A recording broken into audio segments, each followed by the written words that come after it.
Moved by Councillor Laframboise and seconded by Councillor Pelletier. Be it resolved, the Council for the Corporation of the Municipality of St. Charles hereby opens the Committee of the Whole at 6 p.m. on May 6, 2026. All those in favor? Carried.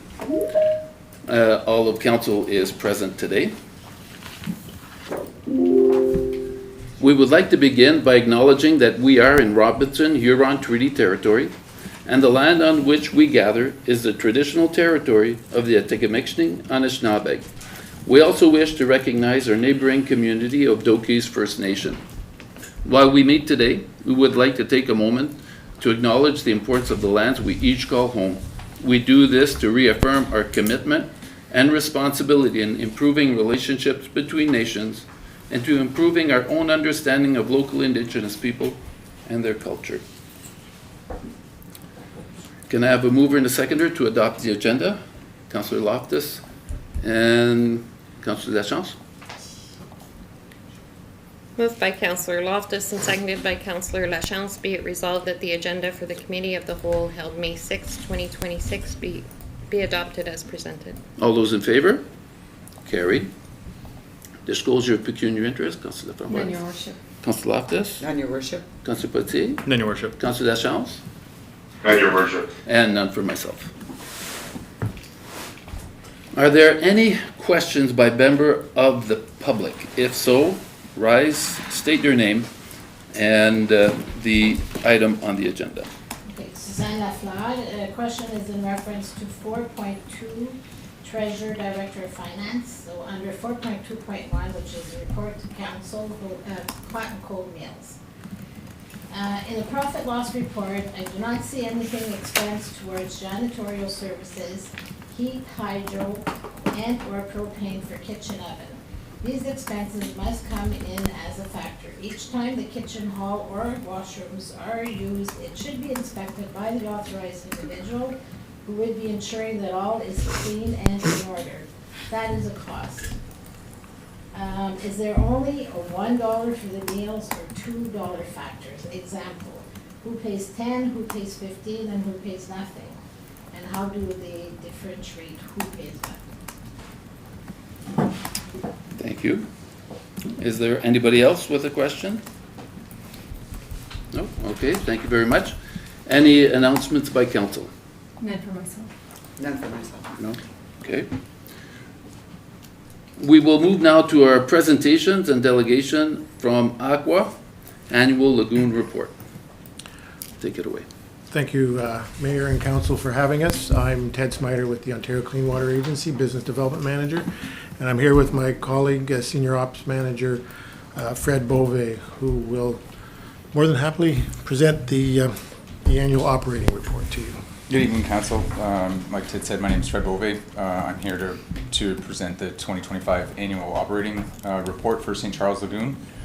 It was prepared obviously by Ontario Clean Water Agency in accordance with the environmental compliance approval by the Ontario Clean Water Agency. The report summarizes system performance, compliance, maintenance, and incidences that occurred throughout the past year. System overview: St. Charles consists of 2 lagoon cells with a rated capacity of 546 cubic meters per day. The lagoons serve a population of approximately 1,357 residents, and the treated effluent is discharged to the west branch of McPherson Creek. Aqua continues to act as the operating authority for the facility. The 2025 flow summary. In 2025, the lagoons received just under 80,000 cubic meters of raw sewage.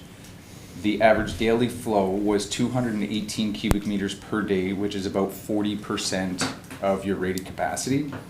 However, we did experience significant peak flow in March, over 1,800 cubic meters in a single day. This was driven by snowmelt and infiltration. The high spring flows are consistent with the previous years, and it remains obviously a key operational challenge. The spring discharge occurred from May 8th to May 17th with a total release of approximately 60,000 cubic meters. During this period, we did experience 2 compliance issues. First, the seasonal average for the total suspended solids was 29 milligrams per liter. which was above the limit of 25 milligrams per liter.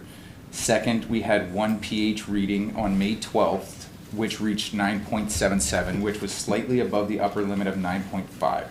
All of the other parameters met the compliance. Ferric sulfate was applied to both cells, was applied to the cell prior to discharge to help control the phosphorus in the solids. The TSS at 29, is an average that is split between all of the samples that are taken from the lagoon.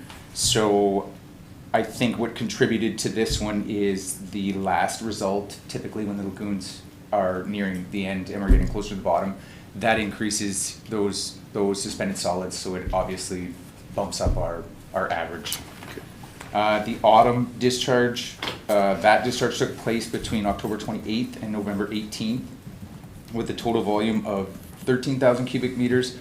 All sampling results during the period were fully compliant with both regulatory limits as well as the facility effluent objectives. Ferric sulfate was also added to that cell prior to release.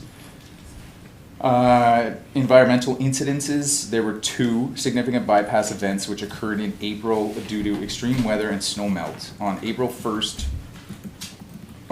cell 2 started to bypass for approximately 4 hours. And then on April 22nd, both cells began to bypass. They continued for roughly 16 days. The estimated volume released during the event was about 8,000 cubic meters. Both incidences were reported to the ministry and the health unit. All sampling was conducted throughout the events. Maintenance and asset management, routine monthly and annual maintenance activities were completed through the year, including alarm testing, generator testing, inspections, health and safety inspections, data reviews. There was a major maintenance item in 2025, which was a lagoon sonar study completed by HydroSurvey. This study provided updated information on the lagoon capacity and the sludge accumulation, which will be important for future planning.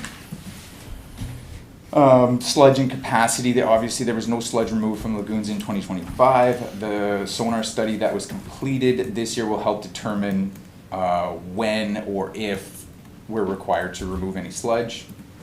We didn't receive any complaints from the public in 2025. Aside from the TSS or the suspended solid and the pH exceedance and the weather-related bypasses, the lagoons operated within compliance for the remainder of the year. The autumn discharge, like I stated earlier, was fully compliant.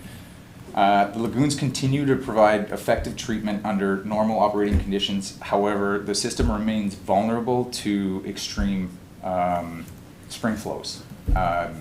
You guys aren't the only ones. Which contributed obviously to both bypass events and the spring sampling exceedances. Chemical treatment continues to be necessary to meet the effluent objectives, and the sonar study completed this year can give us a clear picture on the capacity of the lagoons as well as support future decision making. That concludes the summary, and I'm happy to answer any questions anybody's got. All right, thank you very much for that report. Any questions, Councillor Framboise? No, thank you for the detailed report. Thank you. Councillor Loftus, any questions? I'm just wondering, when you had the overflow into McPherson Creek, do they test the creek itself for the samples? They don't test the creek, they test the actual effluent. Okay. So that creek is typically low flow. For those events, they'll get it either at the discharge box or right at the end of the outfall, pretty much at the creek. And in the spring, it's very diluted. Like, a lot of the cells don't take the treatment, as much treatment in the spring because of the runoff, the spring freshet and all the rain. So it essentially dilutes it, and our numbers are almost good enough to where the treatment is less than it is in the fall, because it sits throughout the summer and you get evaporation, right? And you get a little more nutrients in there throughout the fall. But to answer your question, it's not the creek itself, it's the actual effluent. Okay, thank you. Councillor Putzi. I guess this year is probably going to be some record discharges or overflow events for quite a few municipalities. is there anything we should be concerned about with these events, or should, like, going forward? I mean, what kind of measures can we look at to try to avoid that if there are, kind of repercussions from that, right? So, Yeah, continue to investigate I&I infiltration and inflow. So that's probably where I would start. I don't know, I'm assuming that the infrastructure is original. We're probably late 70s, I would guess. So that's where I would start, is looking for that inflow, sump pumps yeah. into the wastewater. I know, I don't think it's policed everywhere. I know it's the same issue at a lot of the municipalities, is this time of year, you know, your lagoons aren't the only ones that are filling up. It's coming into the basements, and whether they have them going to the ditch or whether they have them going into the sewer. But that's where I would start, is your I&I, and try and limit that so that, you know, we can limit the amount of flow going into the lagoons, because typically March and April, I mean, it's probably in the report, your monthly average for March and April are probably, More than double or yeah, triple. yeah, some 11, months. 15, right? Yeah. And then you're usually 5, 3, 5, 6. So Yeah. it's quite significant, obviously, during Yeah. the melt. The melt, I know when we first come in, I think her name was Tammy. Anyway, I thought they were doing some camera work. I don't know if that has been done, but that But they did can- the camera working. They did. Yeah, So you found some, and you repaired a couple spots, right? Currently, the King Street East is under renovations, and they are tackling the notice on that particular street. Yep. I know there are some on streets that we're not tackling on, so that might be a project that we will look into in the future. Yeah. Yeah, I mean, that's where I would start.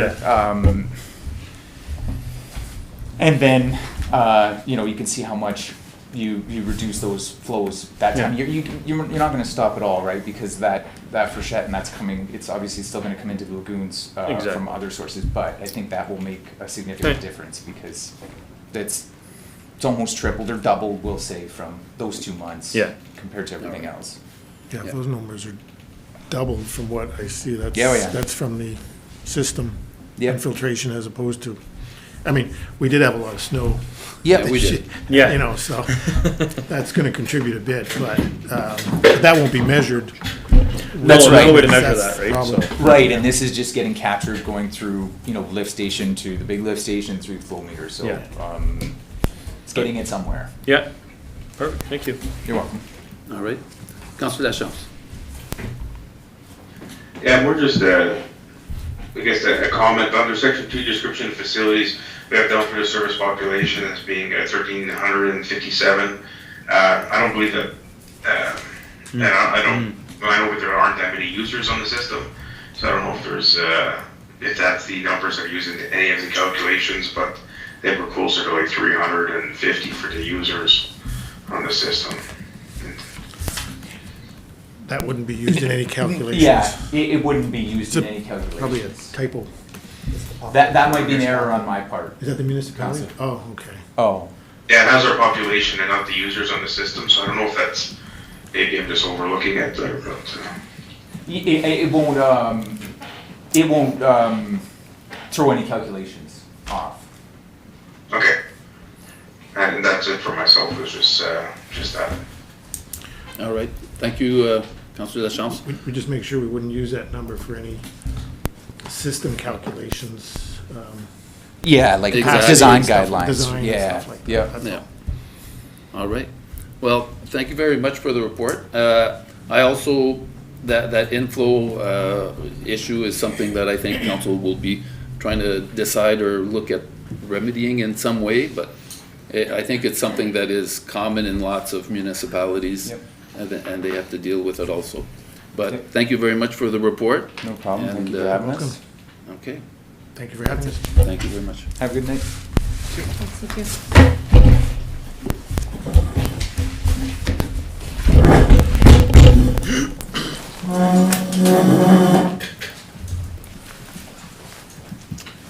Next item, item 4.11, Report to council, development of Greenwood Avenue and Parkview Drive.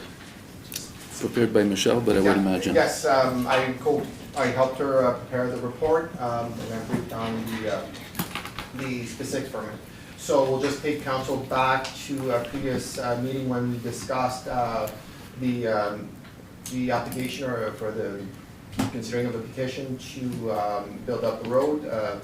Council at that time was wanting to see the numbers for the sewers included into the bid price. Tender was prepared by the Director of Operation and circulated, and from the report you can see that the bids came back, one at $1.1 million and the second one at $672,000. So if you break that down per lot, it would be around $52,000 per lot if we take the lowest bid. We are aware of a lot that is asking $40,000 but has not sold as of yet. But it would seem that is the cap of the value of properties on a road. There is a high risk if you do this project that the infrastructure will outvalue the lots that they're facing. It's just the cost of construction is very high. The proponent in discussion, well, the person that put forward the application is very concerned about this high cost. Council may direct any questions towards that individual if you want any further intent. I was advised that at that cost, it's not a, there's two things here.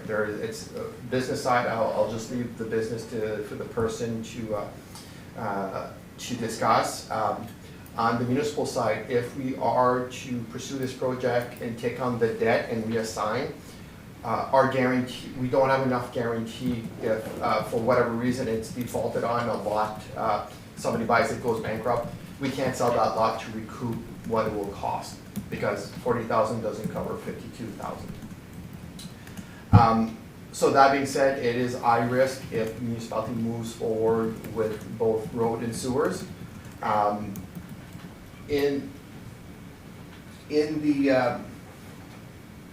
So we did go back, and we do have a price from the lowest bidder with road only, and it comes less than $300,000. But for this argument's sake, we'll use the numbers here. I had done the numbers, but apparently the version I have in front of me is not on there. So we'll go with the existing report. So we have confirmation that the cost will be slightly lower than $300,000. That being said, if you do the road only, it would be an approximate cost per lot of around $23,000. Simple math, 300,000 divided by 13, $23,000. So if you were to do the road only, and if the council would be the one holding the credit line, per se, that we would bill out back to the properties, capital and interest over the life of the cycle, like they did with the existing system. The existing sewer system was built out in the late 70s, early 80s, where the municipality took on the debt, and the individuals on the system paid the system over some paid it up front, so there was an option to pay up front, and some paid over many, I think it was over 15, 20 years. The amounts were much lower, relatively speaking, but construction was much, was less expensive, I'm assuming 46 years ago. So that being said, there is a high risk for the municipality to take on this. And from discussions with the proponent, there is no appetite to pursue this because financially it is also on there and is taking on a debt that's worth more than the lot. There is some potential to connect a few lots, and I don't think I have to put a map on this report. Lot 1 and 2. Yeah, lot 1 and 2. There's a proposal from the proponent to, at his own cost, one building to connect to the system. That can be accommodated. It would have only 2 of potentially 13 lots connecting, but still it is something. We just heard that we have a little infiltration issue too with the volume coming in. We may not want more volume right away, so anyways, I know it's a balancing act. But that being said, the recommendation is to consider granting exemption to connect to the sewer system and just go for a construction of road only. And that is, it is safe for RN on that way financially. And the proponent seems to be willing. And then I'll leave it up to if council has more questions. I'd just like to add also that I think a quick calculation for going past the ditch, if, let's pretend we say, no, we want to continue, we want to have sewers all the way towards the back. To cross the ditch just itself is about $1 million. Because that's mainly because of the lift station and all of the trenching and all of the laying down of the product under the ditch. So just without even having any roads or anything else, no pipes laid towards the houses, just the ditch itself would put the value of the lots on the other side, I think, at about $50,000. So looking at so if you'd add the roadways and it becomes unrealistic in my view for looking at installing it past the roadway. So that I think is not something, past the ditch, sorry. I don't think that's something that sounds reasonable, because then if we're saying that at 52, what was it? Yeah, 52 is high. And I also did a little bit of search on MLS. I found another lot that is serviced by the sewers. It's been for sale for 9 months at $35,000. It is a smaller lot that I found, however, than the one that are there. Since it is something related to yourself, JP, do you have any comments you would like to add? Yeah. Yes? Please take the chair and I'll give you that opportunity. As far as, like Dennis said, the sewer and road makes the value of the lot way too high, and if my properties are, along with my friends, are paying the taxes every year, the taxes, you can imagine there's I don't know, 1,000, 1,500 a year, I don't know what it is, but you add that before you dig and everything else, and then the person buying the house has to look at what's this. I myself wouldn't buy the house. Whereas the road itself is concerned, correct me if I'm wrong, it was passed before with field beds. I'm not too sure. Years ago, of course. Maybe I wasn't. Oh no, I was born. Yeah. So, You were, I was. but we look at the cost, and the cost. I'm certainly glad that the winner, the lowest bid is the guy who makes beautiful roads, and. But I'd like to add, should the council okay this, that it be moved along so that old JP can build some houses. And I would like to add that, or ask, that the council grants me building permits without the umpteen thousands of dollars that I paid before for absolutely nothing, on water searches and all kinds of, it's just too much money. Yeah. I dug 3 wells, and I've done that already in one portion, and I'd like to make sure that if I'm going to pay taxes, added taxes to the lot, that I be able to build. Yeah. As far as the permits and all that, today that's not what's on the table. Okay. Today, what's on the table is, Okay. do we allow road only, or do we also insist on having the wastewater included? And right now. Okay. And I have a question for you before we start, sorry. There was mention that even without adding the full wastewater line, there could be how many lots serviced by adding just a short line? 2. 2?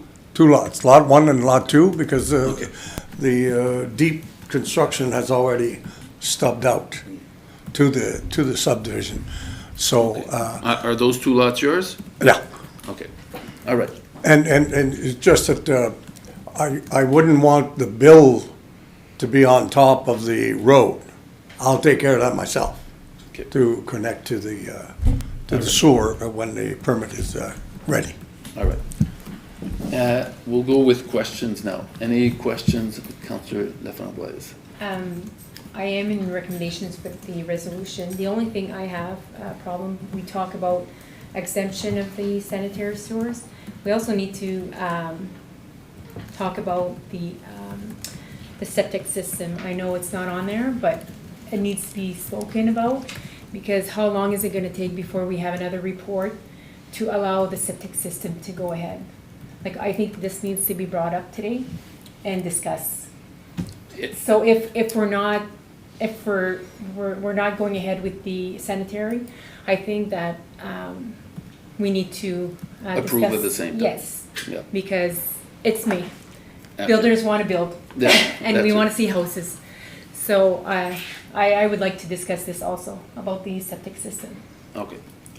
In my view, if we Because say it's not on their recommendations, so Yeah. I think we need to change that. it should be added, correct. Thank you very much. Anything else? No? Okay. Councillor Loftus. No, I'm in favor of the recommendation.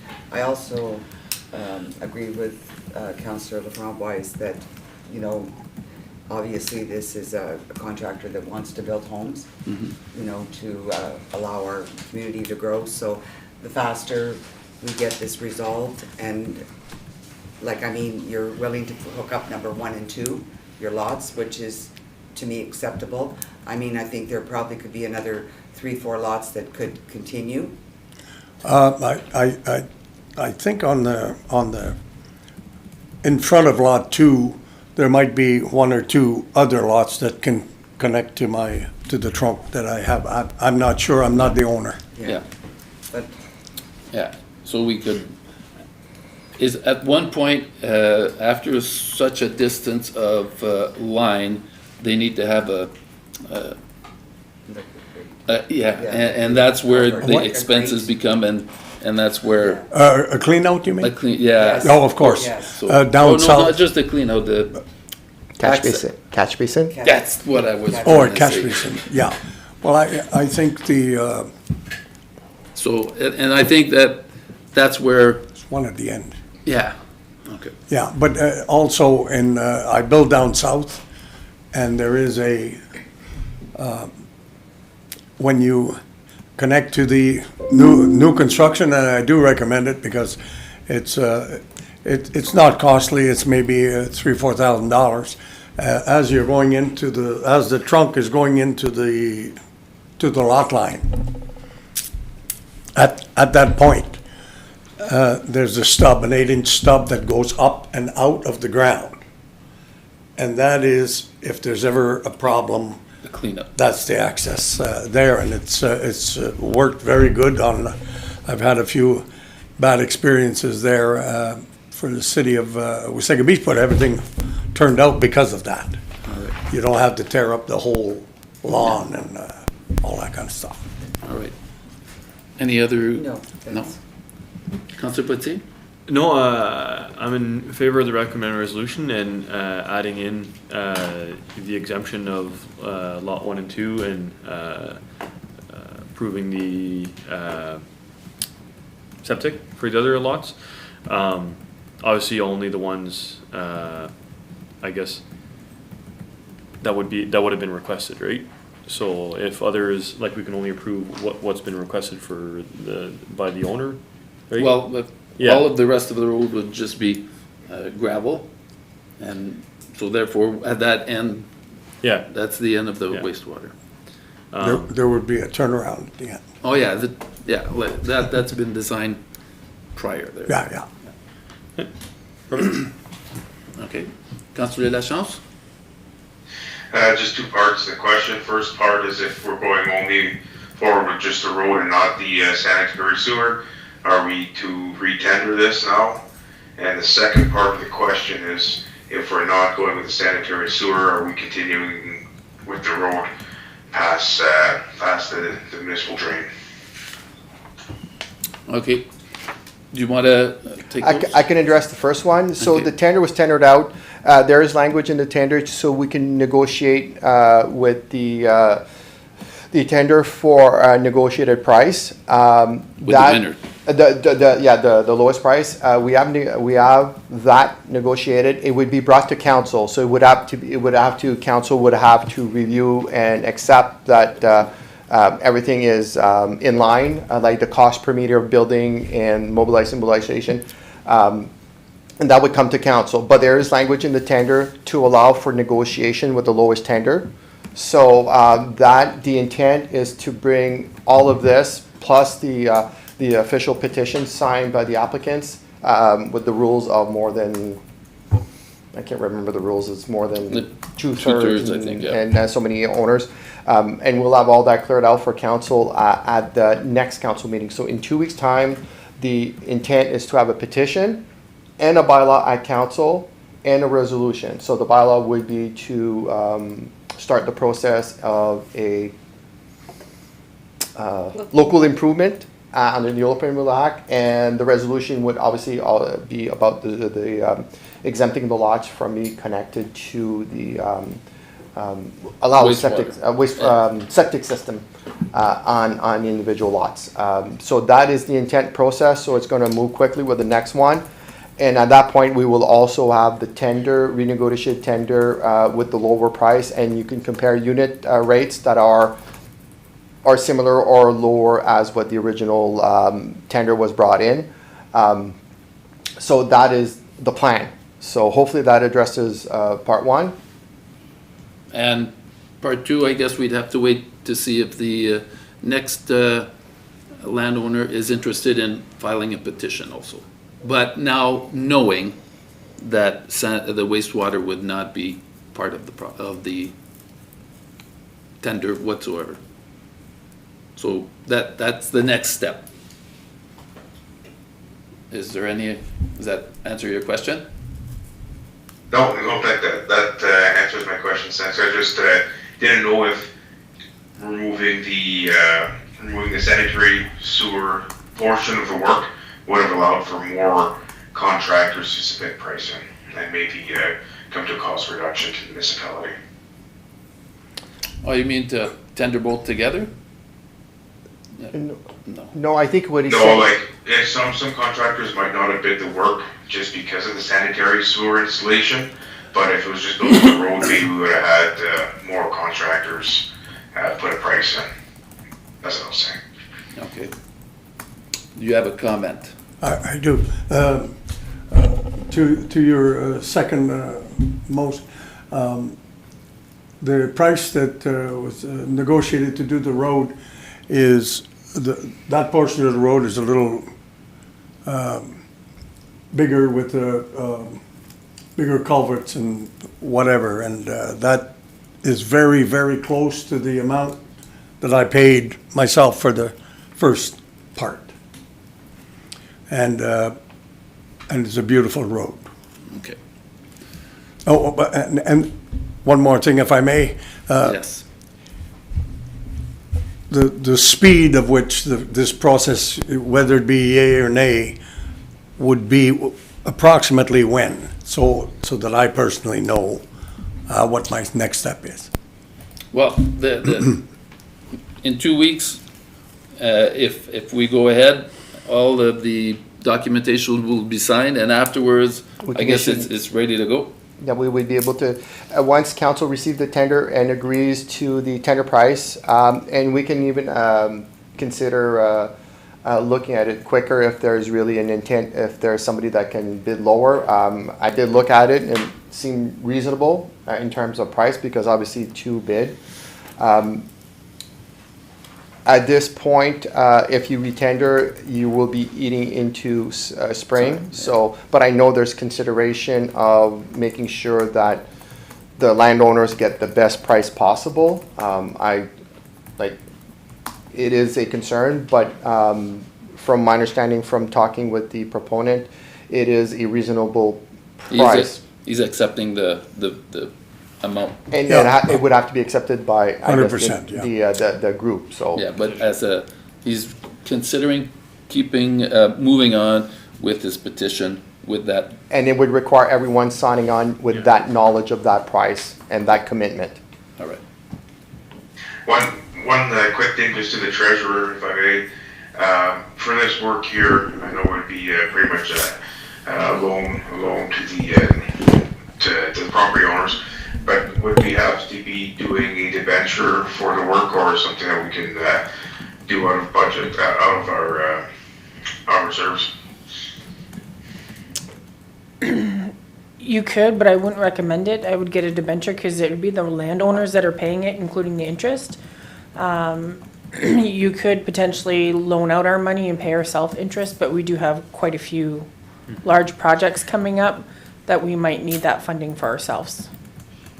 And same with our capital room for debentures, like we need to have enough space available for future projects too, so that's what I was just wondering. Thanks. Okay. That's all gonna be discussed and, yes, madam. Sorry, through you, your worship. I just want to clarify, council's direction. Are you looking for the resolution on the septic, or yes, on the septic systems for both north of the drain and the lots on the south side of the drain, or like for the entire subdivision, or are we just talking about? Well, at this point in, we would include, east, as the proponent Yes, so stated, the south 1 and side. 2, and anything north of that would be exempt. Yeah. Okay, so the entire subdivision. Yeah, Okay. because one follows the other. All right. Thank you very much for your help here. Yep, thank you. And we'll be back in 2 weeks. Yes, you may. We'll be back in 2 weeks with the documentation. All right, bye. Okay. Next, item 421, report to council, hot and cold meal. Okay, so this is just a summary for the 2025 hot meal program. As you can see, there was a reserve balance at the end of 2024, which was used. We received some donations and another contribution from DSAB of $4,000. The operating expenses were $25,249.09, and the operating income was $19,287.19, which resulted in an operating loss of $5,961.90. However, to help offset that loss, DSAB, part of DSAB's fund is any low-income family which qualify. So there are parameters for people that get to use that fund. 50% of the cost of meal is covered. So if it was a $12 meal, $6 were able to be moved over. I think in September they moved it up to $13, so now $6.50 goes for everybody that qualifies. So we were able to transfer $3,824.50 of the DSAB funding to help offset that loss, which left an operating loss of $2,137.40, and that came off the reserve that was left over from last year. So any questions on meal program? Any questions? Mrs. LaFleur did bring a great point forward about janitorial and heat and stuff. Can you clarify that? We have never considered the cost of overhead or cleaning. It is something that we could try to put a number to and include that. And then council will have to make a decision because the directive of council was to not have an operating loss, to not cost the municipality and residents. So yes, hydro and all that kind of stuff would technically potentially cost extra or cleaning. We are paying our cleaning staff regardless if they clean there or the arena or here or whatever. So if it's something that council would like me to figure out and put a portion to this program, that's something we can do. Just also to let you know, because I am maybe more aware of it, with the hot and cold meal program. What happens is the cleaning staff are not called in to clean it after every meal. The staff that are taking care of the hot and cold clean the kitchen, clean the floors, they do a full cleanup. And they even, in all honesty, they've stated a few times that they've cleaned up after other events, so that to keep their room neat. As far as for the heat and height, it is a municipal program, so in that aspect, and all of the funds right now are being used to try and keep the price as low as possible, and any increases we are adding to the program will result in an increased price for the seniors that are receiving the meals. I know. Thank you. Okay, sorry to interrupt. Any other questions? No. Councillor Loftus? I have nothing to add, thank you. Yeah, no, I think just getting a ballpark of what hydro could be for basically 2 days of a month, because it's a bi-weekly program. Yeah, every 2 weeks. Yeah, so I mean, it'd be pretty minor in the grand scheme of things. It is a municipally run program, but I think just having that known or available, it probably wouldn't offset it probably wouldn't change the cost too much, but just having it known at least, yeah. And maybe that's part of what the municipal contribution is. Just to clarify, is it, you just want it known, or do you want it deducted from their running reserve? We'll Or bring is it it back just to like that. this presented, and by the way, we estimated $1,000 of hydro, or do you want that $1,000 taken out of the reserve going forward? I think we can decide that when we see. Okay. Yeah. Councillor Deschamps? Yeah. No, I have to agree, it's a good point, and thank you to Ms. for bringing that up, and I think going forward, it's good to note, but like you said, your worship, it is a municipal run program, and it services members of our municipality too, so we gotta take that into consideration also. All right. Thank you. Thank you very much. All right, next item, 422. Report to council, Sawmill Bay Park financial update. Go ahead, please. Okay, so at the March 31st budget meeting, council had requested a financial update summary on the Sawmill Bay project, and they specifically wanted to know how the funds were spent and how many funds were received to help offset the cost. So we initially received a grant in 2022 for $31,618, and in 2024 we received a donation from the International Plowing Match of $20,000. These were the only external funds that we received that we used towards this project. So I broke down the expenses into two ways. One's just a lump sum of each year that we've spent. So the total, including our labor, is $68,851.32. And then I broke it down into labor and materials. So laborers are in kind. It didn't cost extra to the municipality. It was in our wages. And then materials are things that cost extra. So total labor was $16,961.85, and total materials was $51,889.47. And again, we received $51,618 of external. So I think there was about $200 and something of materials that was covered by the municipality. In the 2026 draft budget, we were requesting an additional $10,000 to help finish off the boat launch. that council had requested last year. So that's in this budget. And then I further broke down, council doesn't have this on the report, but I have some further numbers to kind of break down what made up that 59,000 or 51,000. So land use permits, so we have to pay the province to use that property. So throughout the whole project, we've spent $2,447.68. We, as council will know, we had to have an environmental study, which is why we weren't able to do it much in 2014 or 24. The environmental study was $3,866.88. Site construction, so this is the gravel, the materials that we had to use to build the road to go into the site. It was $23,104.25. Last year we had blasting to get ready for the boat launch, and that blasting was $12,669.17.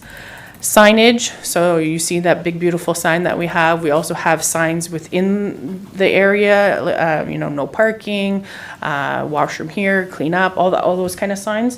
It was $2,566.38. And we built a portable, an outhouse, accessible outhouse, so it is quite large so that you're able to fit accessibility in there. So that was $2,053.60. And then we bought picnic and bear-proof trash cans to place at the park, was just $5,181.51. So that's what makes up that $51,889.47. All right, thank you very much. Any questions? Was this report brought forward after my email on April 10th? Because I never got a response when I sent you an email on April 10th about the sawmill, all the information. Like in my email, I state comprehensive breakdown, including the reported 20,000 donation and the external funding source. I love how you've brought forward the report. What I don't like is that you're explaining all these extras and we never got any information on that. And I'm looking at some of the numbers that you've gave in the report. If I look at the initial grant received in 2022, I'm assuming that's the walking trail grant. Correct. So on the budget, we have 32,000. Here we have 31,618. And then for the 2025 budget here, you have 24,685. In the actual budget paper here, we have the actual for the spending for 2025 is 12,669. The numbers are not adding up. Because the 24,000 included our labor. So the 12,000 that's in your actuals was just the blasting, Okay. not the And labor. that's, The like, labor I would have been, find, like, I sent an email and then I put a motion in because I didn't get a response.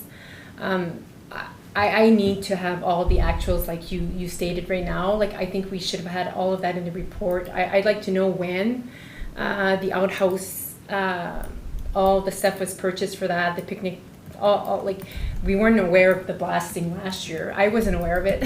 I'm not sure if anyone else was aware. Like, I think we need to know what's happening. Like, okay, so. like very, it needs to be like detailed. So you do receive the cash disbursements every month, which would have, when we purchased those items. So yes, I understand when you see them one at a time, you don't clock in on the running total and stuff like that. So council can just request if there's a specific project that they want updated.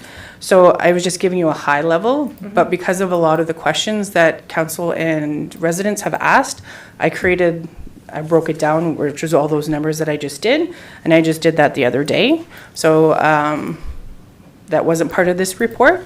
Your email, I thought I addressed Okay, in yeah, this. it's just In this. You did, but I just asked also for a comprehensive breakdown. I guess I didn't explain myself properly, but I think we need to know exactly where the money was spent and when, because I know for a fact that the outhouse and the picnic area, they've been used at the splash pad for a couple of years, right? So Correct. when exactly was this purchased, right? Was it in 2023, 2024? Like, I just want a breakdown of everything, if possible. Like you just stated, but I don't have the information on the Okay. report. So yeah, I can give you the detailed report that has the line items of the date, the invoice number, who we paid.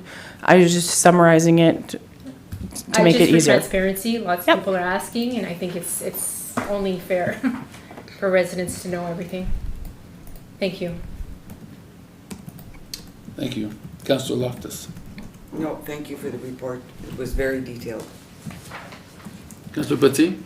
No, no further questions. I went down to see the Solomon Bay Park like maybe 2 weeks ago, and it'll be nice to launch a boat there soon. Okay, Yeah. great. Pretty steep though. Yeah. Councillor Lachance? Yeah, thanks for the report. I think that there's some confusion, maybe like when we first got elected, there was already some decisions kind of pending, but the money was physically spent maybe in 2023 for a lot of it, or that's when the receipts may have been submitted for some of the materials. So I see where there could be a bit of not a gray area, but a bit of confusion there. But I do think that financially, pretty much everything is covered in the report that I'd like to see. So I thank you for that. All right, thank you very much. Thanks a lot, Pamela. Next, item 423, report to council, Canada Summer Jobs Program. You're up again. You're gonna hear a lot of me tonight.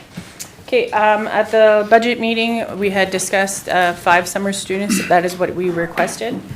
We got our official result, and we were we were approved for 3, 1 Public Works, 1 Parks and Rec, and 1 office staff.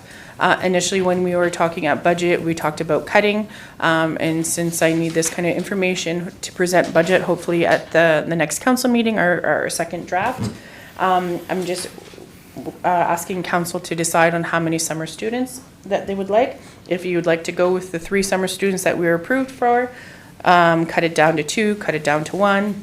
And then again, after the funding that we receive from the government, each summer student will roughly cost about $3,350. So just asking council to Determine how many. how many that we would like, so that I can update our budget accordingly. All right, thank you very much. Councillor Fernandez. I like the 3. The only thing I'm questioning is so we have the Public Works, Parks and Recs, and the office staff. So the office staff duties, I'm not sure who came, if you look at the duties that you have set up here, Page I just, page 31. 32, I guess, 31. Okay. 32, yeah. Yeah. Yeah, I just don't think it's appropriate for office student to do vacation relief if you're, like, what exactly are you guys looking at? If you're using a student for a union worker, like, I don't think it's appropriate. Yep. So the vacation relief was more like, if Joanne is not here, she's on vacation, helping answer the door, help answer the phone. Because Joanne is usually the first point of contact to residents, so it'd be somebody there just to greet them. That's what it means by vacation relief, not to do Joanne's job, not to do the accounting. It's literally answer phones and greet the residents and tell them where to go, or direct one of us to come and help them. That's what I meant by vacation relief. Okay. That's why I said for customer service. It wasn't for the actual work. Okay. No. And then we have locate requests, septic tank setup, November 1st, ordering parts. I'm not sure if I want to put a student in. So the locate request wasn't necessarily for them to actually go and do the locate, but it was to like organize the paperwork to get somebody ready, to help the director of operations stay organized. As for the septic setup, I believe, is everybody aware of November 1st? It's public, so. Okay, the subs department is taking on the septic, stuff like that. So if there was some kind of setup that is required, admin, setting up files, organizing stuff for that, when that comes live, it's done. is not to So like really do it any, won't it's just, pertain- yeah, Because it's just November paperwork. 1st, So summer position's gonna be. Yeah, it was just Okay. to set up, and I put that November 1st to say like that's what it was for, is just kind of Okay. set up so that when we go live, that division will help. As for And the roadway signage would be more like a, not them Public physically Works going or- to get the road, is just to like organize, hey, we need to get these signs, we need to Okay. go with that. It was just to help the director of operation with the admin part of the job, and then the Perfect. actual public works would do the job. okay, thanks for the clarification. Okay. Councillor Loftus? Yeah, I'm in favor of the 3 students. All right. Councillor Pate? Yeah, I'm in favor of option 1, post for all 3 Canada Summer job positions. I think it reduces it enough to where we were looking for, so. All right, thank you. Councillor Deschamps? Yeah, I'm actually excited to see all 3 positions. I think that maybe with our new what's he? Not Program director, coordinator? Yes, thank you. and having that Park and Rec student being able to help and assist. I'm really excited to see what kind of programming we can have this summer, and the extra help in the office might be a benefit too. So. Okay, thank you very much. So we proceed with 3. Thank you. Next item, 424, report to council, library contribution.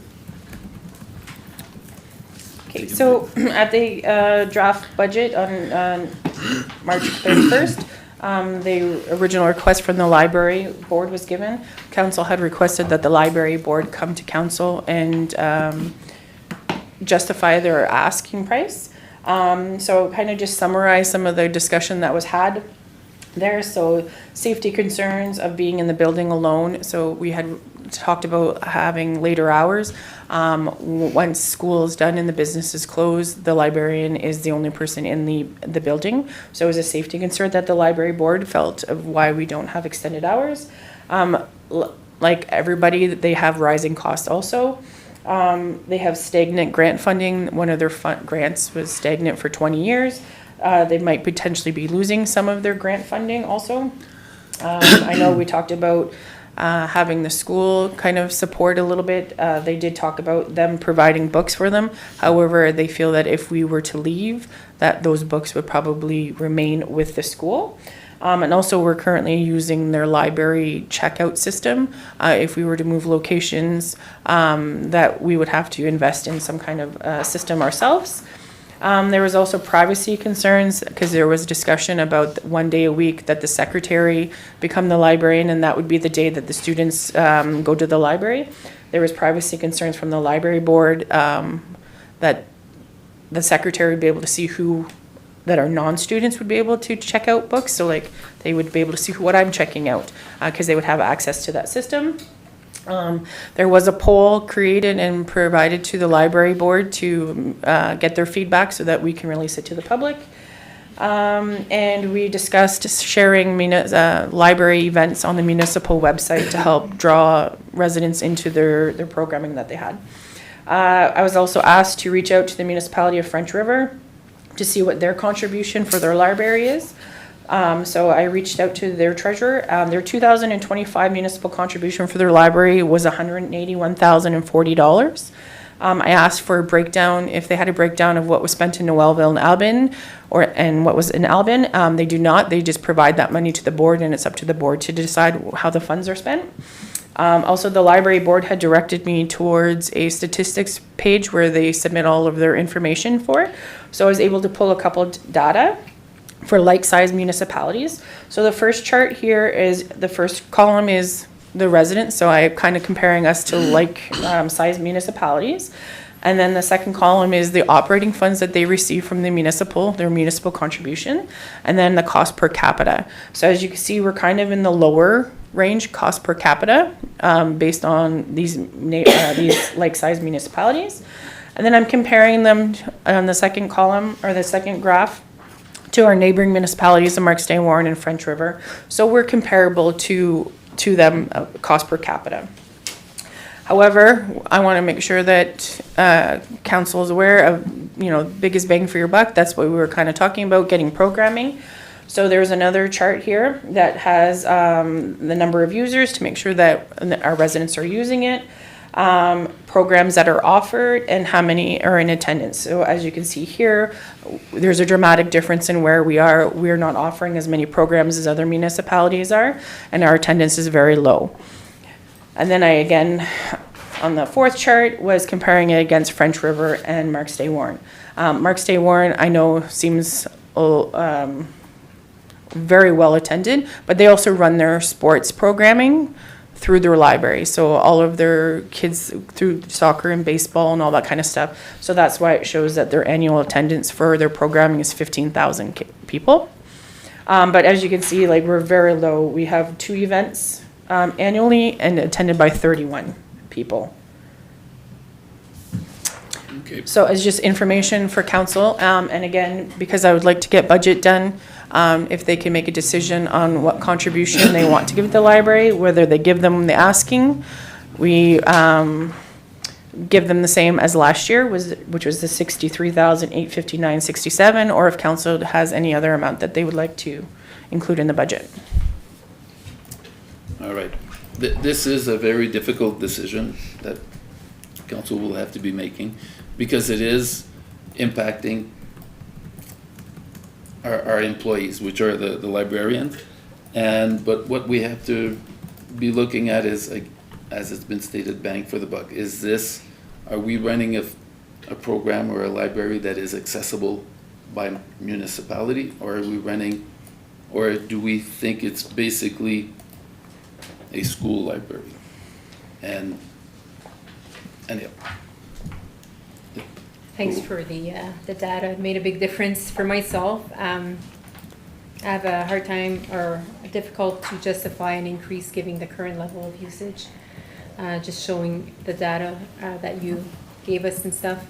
I would go with option 2, keep funding the same. Okay. Councillor Loftus. I think by keeping the funding the same, the library will not have sufficient funds probably to maintain it. We've already leased the library for another year. We were looking at options of moving the library, which everything, like, we're looking for, the arena to be, the structure to be assessed, to see if we can move the arena there, or we can move it over to one of our buildings. I would say don't give them the whole amount, but I would not like to see the library close. I think, I don't know how much they have in their reserve that they could use. Do they have anything left in the reserve? They have some, but I'm not 100% sure. Okay. I think we need to justify the hours that it's open. So I look back on my notes. You're looking at 5 hours a day, sometimes 8 hours a day, and you're averaging 9 people in 5 hours. I can't justify that for myself. Okay. Anything else? No, Yeah. I'd like to hear from what. It's a hard decision, yeah, I know. Councillor Pelletier. Yeah, I'm in favor of keeping the contribution the same as it's been. If the programming can go up to justify the cost, then maybe obviously it can effectively change what the contribution becomes. The program attendance, it shows 15 attendees, or 15 and a half, I guess, if we go, per session. Meanwhile, you have other municipalities that are ranging from 50 to 80 attendees per session, if not some more.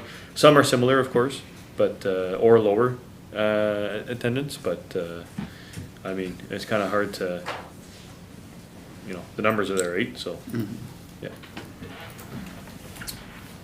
Councillor Lachance?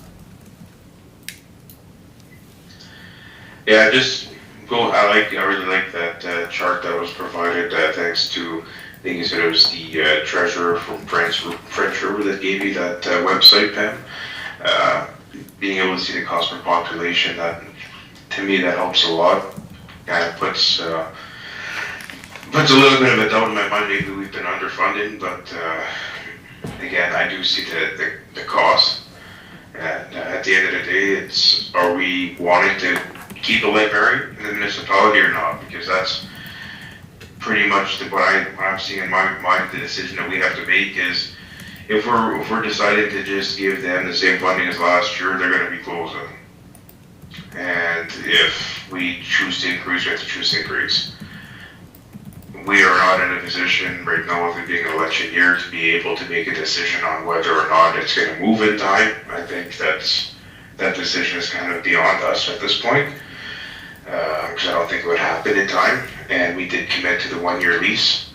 So I think that the most responsible decision that we can make right now would be to front the funding for the term of the lease, and hopefully we'll be able to have a decision made after the election. Okay. Councillor Coetzee? I just want to clarify, this is the funding that the municipality is giving the board.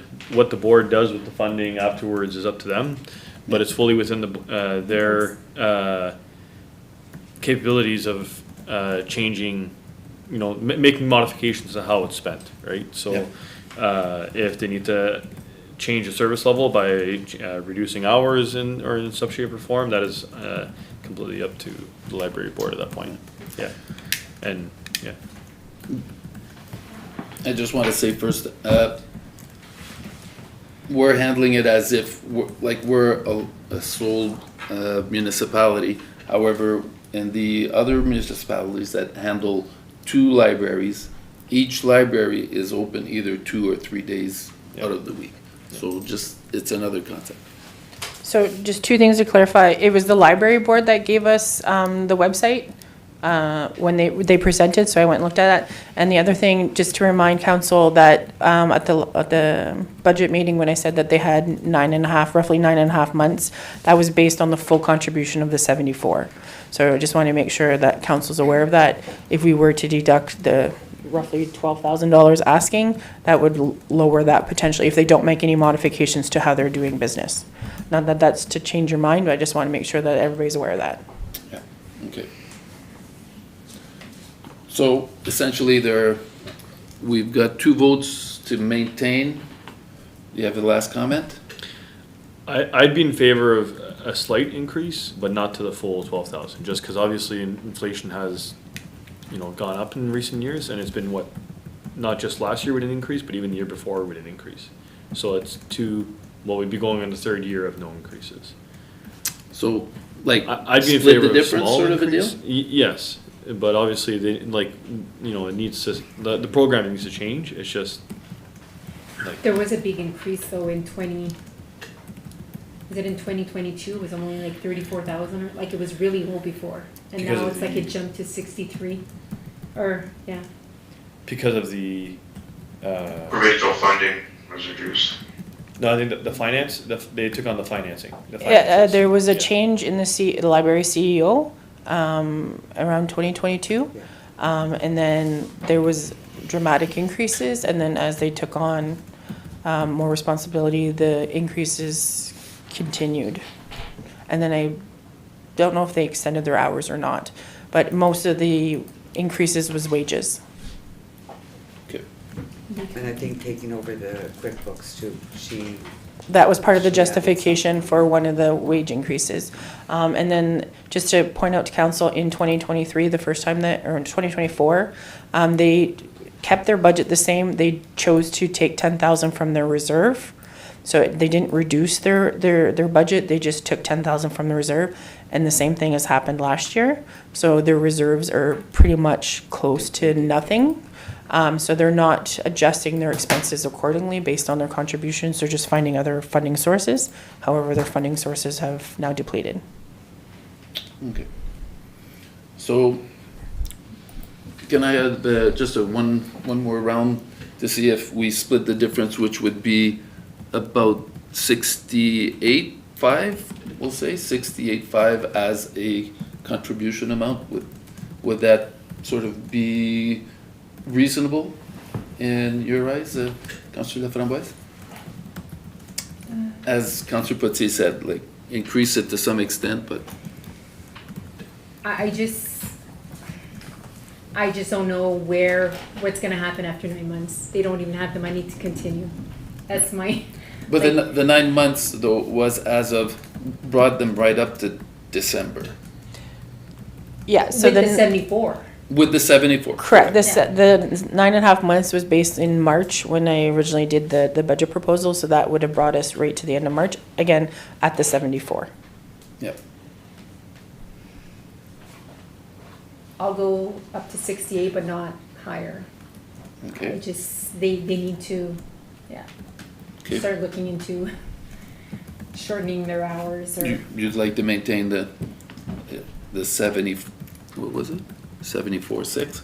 Well, I want them to be able to operate and see, like, I think they're aware, the library board is aware of the current standings. I think that they're putting a lot on Facebook. I noticed in the last few weeks, they're posting on Facebook.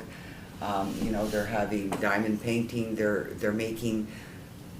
opening the doors more for the library. So I don't wanna see us go with last year's, but I would agree if we could go up some to make them, they're gonna have to do an adjustment on their hours or their, you know, they've got a part-time and a full-time, so they're gonna have to, try to adjust their hours and try to increase, the library, services that they're offering, because right now, like I said, I've noticed when I go in there, I went in there a couple of times in the last few weeks, the days I go in, obviously, they're busy, like there's people on the computers.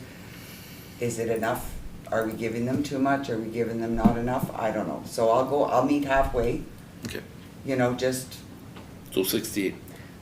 Yeah, 685, yeah. I don't know if they'll make do, but we'll have to see. And if we're not, well, then we just close the library completely. And if they wanna go to, you know, I don't know, I get upset because the thing is that we have a library here, we have a library in Warren, we have a library in Marks Day, we have a library in Noelville. We have arenas and everything all around. So we just have to, you know what, we gotta look at what's gonna benefit St. Charles, and if that means closing a few things, well then, that's what we're gonna have to do. Okay. It was your proposal? Yeah, I'm in favor of About 68.5. 60, well, yeah. 68.5? It was a 68.5. 65 is yeah. the half mark. Okay. Councillor Lachance? Yeah, I think 68.5 we'll have to do, and again, if we can reach out to the school board and see if there's any other savings that they can offer us, because they do operate the school's library out of our library, or and they're worried about the security of the secretary seeing the system, but we're using the school board system, so I guess no matter what they have the availability or the ability to look at it. So. All right. One last thing, yes.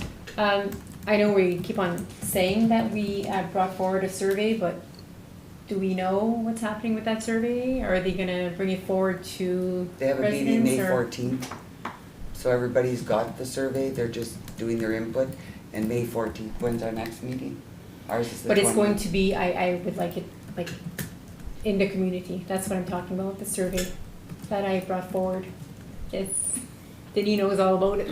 No, it's a bit more information. So we have a few surveys that are going to go out. So we will be getting a Survey Monkey and putting it on the digital, because that's, everyone with their phone will have a QR code. So as soon as we get it back, we will be doing a subscription to Survey Monkey. I know Recreation will be wanting to put some surveys out quite quickly.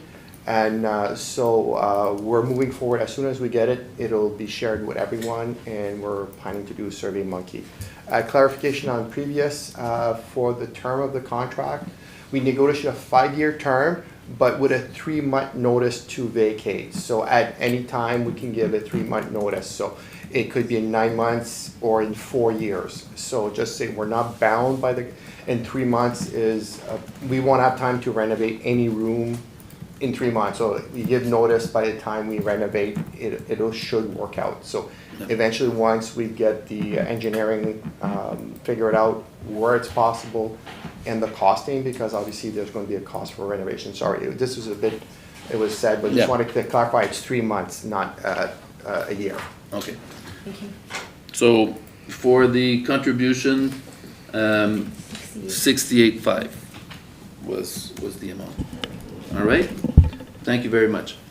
Next item is report to council project funding. Go ahead, please. Okay, so there were some projects that were happening in 2025 that were either not in the original budget but approved by council, or funding was in the budget but it was not complete in 2025 due to my absence for part of the year. So I'm just coming to council to kind of just tie up all the loose ends. So Sawmill Big Park, in 2024, we were hoping to do the majority of that, but that environmental study needed to be done, so it kind of got put on hold. And in the 2024 budget is when we had plans to do the $20,000 from the international plowing match. So that got postponed into 2025, and then council had directed staff to start looking at a boat launch. Originally, it was just going to be a walking trail, but council had directed staff to start working on a boat launch. So that was approved by council, but not in the original budget, and no funding sources was discussed at the time when council approved that. So I'm just asking that we take the funds that we originally placed in reserve in 2024 and use them in 2025. So in order to remove funds from a reserve, I would need a council resolution. So I'm just asking council, and then at the next meeting, we'll have the resolution prepared if council is in agreement. So that will be make sure that it hits our 2025 books. So we'll need to do that. Second is the Casimir King and St. Joseph Road Revitalization Project. That was not in the original budget. However, we all were aware that this was going to be happening. And in the, I believe the tenders went out in late summer and it was approved by council. Again, originally we were going to get a loan when it was all done. However, we did spend $1,134,410.98 in 2025. Obviously, we did not have a loan for that yet. We were getting a loan in 2026. So I need a resolution to withdraw that money from the asset management reserve, and when funding was received from the loan, that money will be placed back into reserve. Okay, so it's just a temporary borrowing because I need something to say how we funded it in 2025. So again, if council is okay with that, we'll have a resolution at the next one. And again, it will state that funds will be placed back into the reserve once the funding sources are done in 2026. Again, the tandem truck, there was budgeted in 2025 and the loan was budgeted in 2025. But again, due to me not being here for the year, the last half of the year, funding wasn't secured. So it is going to be done in 2026. So again, I would need to pull $388,407.74 from the asset management reserve. And when the loan comes in this year, that money will be placed back into reserve. So again, just a resolution will be required from council. All right, thank you. Anybody have questions? Councilor? No? No, all right. Thank you very much. Next item, boat launch insurance. You're up again, yeah. Yes. Okay, so with the boat launch, we had approached the insurance company to ensure that we were covered. I guess we were not. We did send photos of the boat launch to ensure that there was no actual docking mechanism or any tangible assets. So when they reviewed it and said, they came back with a suggestion, so I have included the email that we received from the insurance, so that we do not need property insurance because there's no physical property, it's just gravel. So we do need, they do recommend liability insurance, which would be $3,259 per year. However, they will prorate it for the date that we approve. So it's just going to council to approve. And then if council approves, that will be added in the draft budget in 2026, which I hopefully will have to you the next council meeting. And it'll be approximately $2,200 for 2026. And then going forward, it will be part of our normal, which will probably be roughly similar to the 32.59 plus their increases. So just getting council's approval to give them the go-ahead and add it into the draft budget. All right, any comments No or questions? No questions from us. No? Nope, I'm in favor of this, yeah. Councilor Lachance? Okay, thank you. No questions. Thank you very much.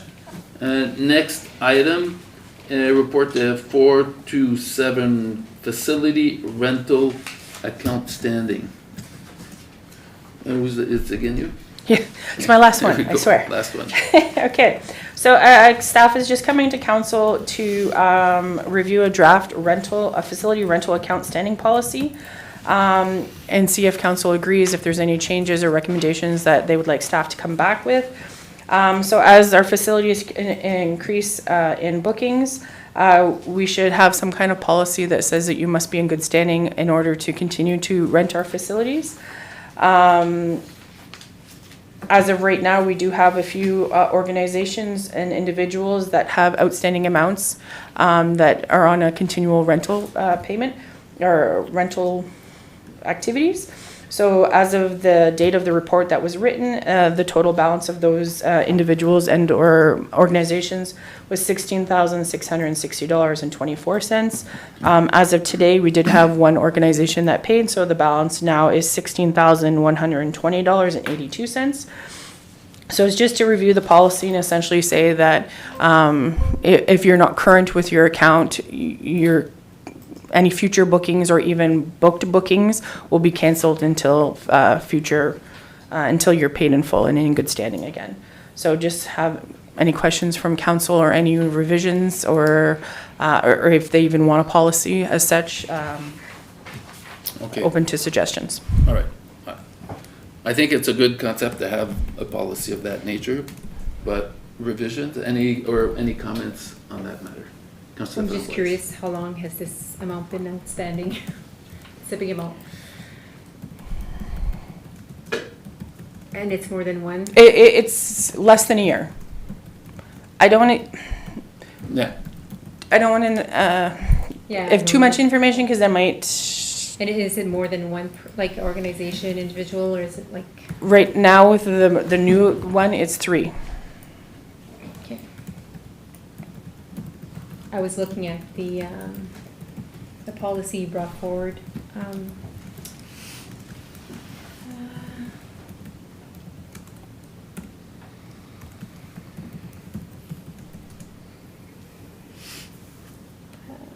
I'd like to see, so there's no, you didn't put any like grace period? So I'm wondering if we could put like it would be consistent, it would, how can I say it? This could cause consistency, users don't know, so they wouldn't know, so like your, sorry, your, okay, you want this one? that's okay. The wording here, not in good standing, so could we like I think we need to clearly state like a grace period, like maybe like 30 days So, yeah. past due? So yeah, I can definitely do that. So typically, these organizations, we bill on a monthly basis, and they have 30 days to pay. So if they're renting in October, on October 31st, they receive their bill, it is due November 30th. So do you want an additional 30 days before this No, policy it would kicks in? be 30 days, yeah. But I think it needs to be put in the policy, right? Okay. Just to, and then, Oh, just to clarify, if there aren't things that aren't due within 30 days and they have a smaller time frame, do you still want to give them the 30-day grace period? Because some events are due upon, or should be due upon receiving the rental, or due before the rental. So they don't get that 30-day grace period in the original setup. Do you still want to have 30 days for those? Because if I state in here and I don't have that vague statement of based on what their original agreement terms, and I say 30 days, then they would get 30 days. Are you Are you talking about like the community center rental for a Any weekend? any municipal facility rental. So it could be the community center, it could be the arena. So you say sometimes it's due upon, If you're renting a facility for a one-time event, it's supposed to be due 7 days prior to the event. okay. I'm just confused as to why it's been an ongoing, like it went this far, if it's due 7 days prior to the event. Obviously, the users have been renting for quite some time. I think this policy was not created, But and she does state that the money is due 7 days prior. For certain events, yes. yeah. So if it's due 7 days prior and no payments received, I don't understand why That it would went be this void. far. Sorry, through you, Yes. your worship, that policy is for one-time rentals. So single event rentals. Not someone who has an account, I guess, in a sense, or Don't know that we contract have an or- account. Well, Yeah. yeah. Yeah. So ongoing. somebody can Okay. technically have account but have a one-day rental Yeah. and they should be due 7 days prior to the event. so if it's due, how many days? 7 days? Is that what you 7 said? days prior to the event. So if you're holding your function on Friday, the Friday before, you're supposed to have your account, that invoice paid in full. If you have other invoices that are still within the 30 days, those aren't required to be paid, if they're within their 30 days. Well, maybe instead of saying 30 days, say as per the, That's the only thing is, Yeah. because if we did give somebody a No. week or 2 weeks, if it I says didn't know 30 that days. That was part of, yeah, I'm in agreement with that. okay. I'm Any- just baffled that it's went this far. Anything else you want to add? Yes. So a notice, warning, existing bookings may be suspended or canceled, so you don't have, like, it's just very vague, so we need to maybe have a warning in place, like 15 days written notice, but I guess it would be something like that too. So typically, right now, is that we send out statements also with the current invoice, and we send out a statement saying you're You're also, overdue. because if I send out a warning, it's 15 days prior to the 30 days, it's technically not due, so I'm giving them a warning for, But and in the it's still policy, due. you're saying that it's, so existing bookings may be suspended or canceled, but I think they need a written warning. Okay, so when would you want the written warning? If it's due 30 days, at what point do you want a written warnings? Payment within 15. Yeah, Okay, What? I don't 15 know, days? it's Is that like what maybe you're saying? 15 days after that period? after, yes, yeah. Yeah. so 'Cause they it's would pretty get their vague. bill October 31st, and then on November 15th, I 15 would days. give them a notice saying you have 15 days, and then November 30th, they're not paid. Cancel, That- All December, or any future ones would be canceled until paid in full. exactly. That's what I, Okay, yes. just so I understand, so I just find can, it's too vague and then, yeah. Okay. And then now if because we don't want to lose this money, so I'm assuming, like, I don't know if we should put like a payment plan in place, Yeah. because, yeah, or some of the organizers are supposed to be coming to see us in the next couple of days. Also, interest is being charged on these accounts, just so that council is aware that we are charging interest monthly on all outstanding accounts. I'd rather see a payment plan than not Correct. being Yeah, for sure. paid. Yeah, that's it for me. Okay.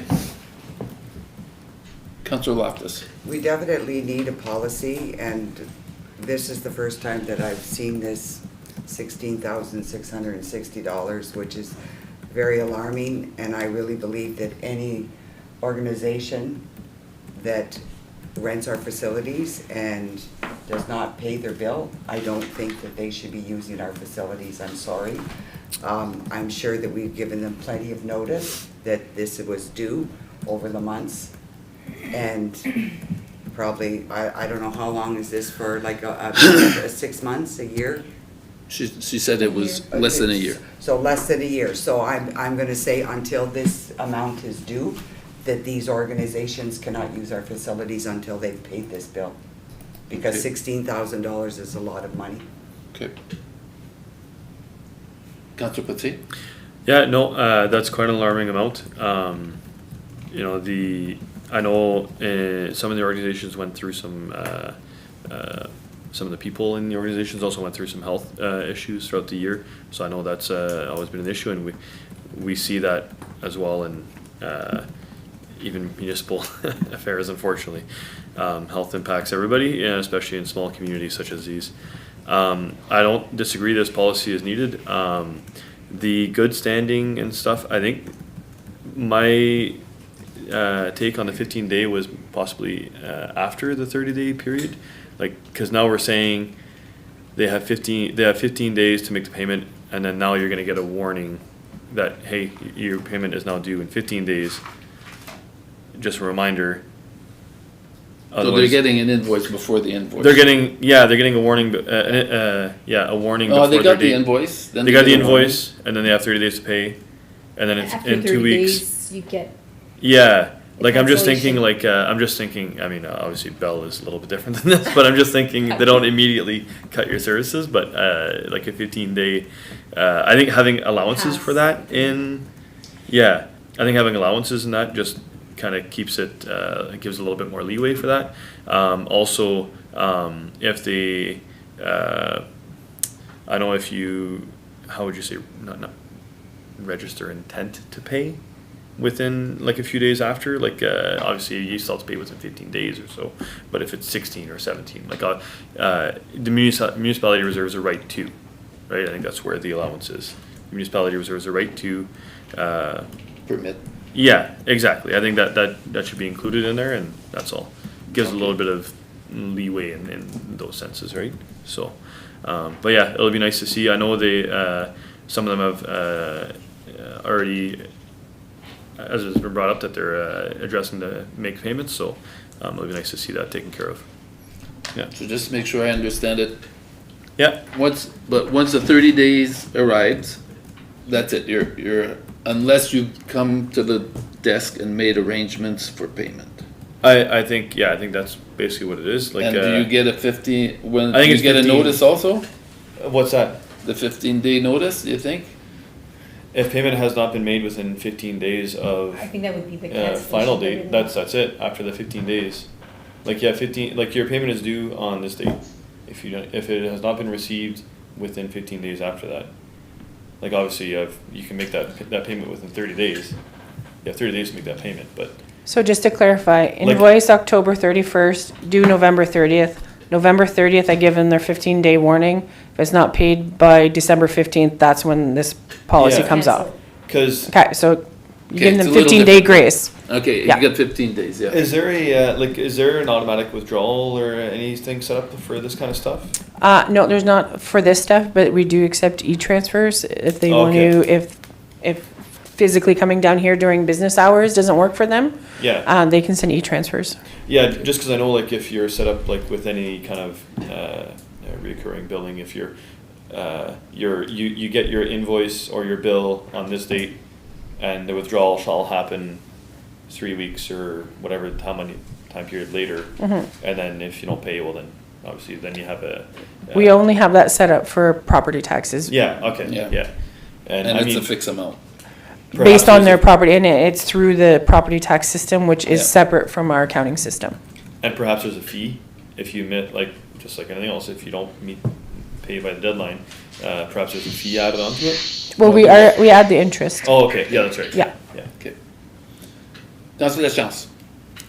Yeah, the one thing I could add to that is that your compounding interest. So your interest is starting after your 30 days. 30 day, like after you use your 30-day payment, and the interest starts, or you're starting right on day one for the payment not being made. Because if you're giving a 15-day extension, I would just add in there that the interest is retroactive back to the first day of the billing cycle. Yeah. So it kind of has like an additional little that financial penalty you're kind of talking about. It would just give us it just costs much more interest. But I'm not 1,000% sure how you're doing it right now, Pam. Yeah, so it would be on the first day that it's due. So if it was due November 30th, December 1st, you get charged, even though I would give you till December 15th to pay. December 15th would just be the cutoff to cancel all reservations, future reservations. Yeah. Okay, yeah, fine with that. All right. So, you understand it now? You get that until the end of the date, then you get a K-15, okay, there we go. Yep. Thank you. Can I just ask? Yeah. So this 16,000, if it's outstanding, is this organization gonna be able to rent a facility until this is paid? I would imagine, once we accept this, no. Exactly, because they would be past their 30 days, so the next time they rent a facility, they wouldn't be able to until this is all paid. Okay? Yeah, because it wouldn't be in good standing if they owe money. Yeah. All right, thank you very much, Pam, for all of those reports. Next item, 431, process to choose a new municipal logo. Jenny, this is yours. As we all, thank you, microphone. As we all know, council has been asking for a logo, and due to, again, staff being away, everything has been pushed back. But now that we're back up in full staff, this process to move it forward along, I'm just here to, before council, to discuss potential moving forward. I know we had discussed some going out to the public and judging that. But here I have 3 options for council to consider. One is using the same consultant that we used to do the strategic plan. She has confirmed that the proposal that she had put forward last year of $4,000 is still in good standing, still valid. So she would be able to work with the municipality to work and create a logo. And again, that would be maybe a back and forth a few times with a few logos that would match up with council's thinking and coming out of the strategic plan, the values, the missions, the visions, trying to capture that in a logo and potentially a marketing campaign type thing with letterheads. Again, there's options online. So the freelancer is the one that often is quoted when you go online. So basically, there are a bunch of professionals that advertise their skills on this website. You pick one of them. They have different price levels. They have different type of commitments. Obviously, it's used by multiple people. There's great reviews online about this service, and it's all individual freelancers doing design. So it's hiring a consultant, but maybe not at the consultant wages, though you can pay up to the consultant wages on some of them on the higher end, but they do provide a lot of in their back and forth. They will do all types of promotional letterhead, pins. They will go right through everything. Or with the advent of AI, is punch in a bunch of ideas, get a couple hundred logos, and sort through them and pick the nice one. The 3 that you see at the bottom of the report took me roughly 3 minutes, 2-3 minutes to put together as an example of what can be done. And this was, I fed the original logo, and it came out with a round one, and then I asked it to make a square one, and then I said make it modern. Again, I'm just here with council so we can move this forward, so we can actually move on something that I know has been discussed at council. So I'm just looking for council's input, council's direction, and where we can go from here. All right, thank you. You're very artistic. I can see that. Councillor Laframboise, what is your take on it? I think with the budget was now 5,000 we had for this. So all of these options are within budget. Mhm. I'm not sure that I would want to change the name. Go ahead. Oh, yeah. If you're looking at the option there, I think I'd rather keep the option 1. You want to go with option, No, I don't think I want to change. Like, I'd like to keep the name that we have, the municipality of St. Charles. So you're Oh. asking if we want to change to the corporation? Sorry, I No. went over that one. Sorry. you what, where's, So I'll just, okay, if you mind- Continue, you missed the part. So, under the municipal act, municipal council can say, hey, government, we want to change our name. Okay. Our official name is the Corporation of the Municipality of St. Charles. It's not the Municipality of St. Charles. So, in advertised logos, we don't have to put the corporation. When we do letterhead, we have to have the corporation. It is, I guess it's a letterhead, so you have to have the official name. So I was just putting out there if somebody's interested in removing the corporation. At the end of the day, a logo is a logo is a logo. It's not letterhead. We can drop the corporation if you look at the original logo. It is the corporation of municipality. That being said, you can also short it to St. Charles, which again, that is An option. an option, but obviously we're always been the municipality of St. Charles. So, Yeah. well, we've been the municipality of St. Charles since 1999. Prior to this, this municipality was the corporation of the Casimir, Jennings, and Appleby. Yeah. So it was not always this. It's just when they did it, they tacked on the corporation. So if we're doing all this, do you want to clean it up or just leave it the corporation for now and just go for a logo and drop the corporation at a later date? Okay. So, So. but the one question though is, do we leave it as the municipality of St. Charles or just go St. Charles? Or do we want to get to that yet or not? Might as well. I would say if you're going to a logo, whatever you brand, dropping the municipality at a later date probably won't, because the logo will be there. It's just the wording will have to be extracted from whatever we do in the future.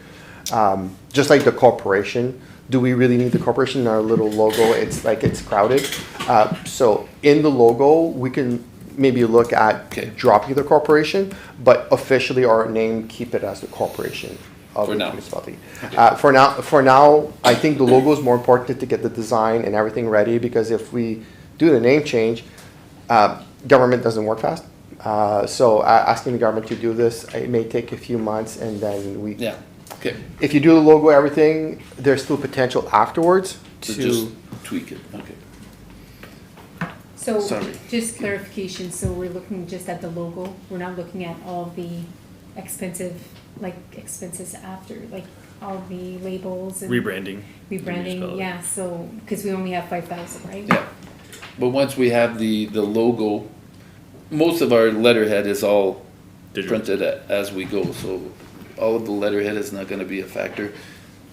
And then, yeah, once we periodically update a vehicle, new stickers would go on. Do we have like a estimate cost for all that?